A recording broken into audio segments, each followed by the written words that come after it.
বিবেক বলে আমাকে, যত সম্পদ তুমি কামাই করতে পারবে ততই তুমি লাভবান হবে।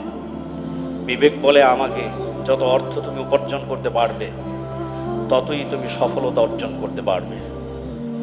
বিবেকের এই পরামর্শ শুধু ভুলই নয়, সম্পূর্ণই ভুল। তাকেই এদের সাথে বলা হচ্ছে। কারণ সফলতা আর ব্যর্থতা কাকে বলে, এই বিষয়টা আমাদেরকে পার্থক্য করতে হবে। ডিস্টেন্স, পার্থক্যটা কি, এটা আমাদেরকে আগে বুঝতে হবে। সফলতা এবং ব্যর্থতা কাকে বলে?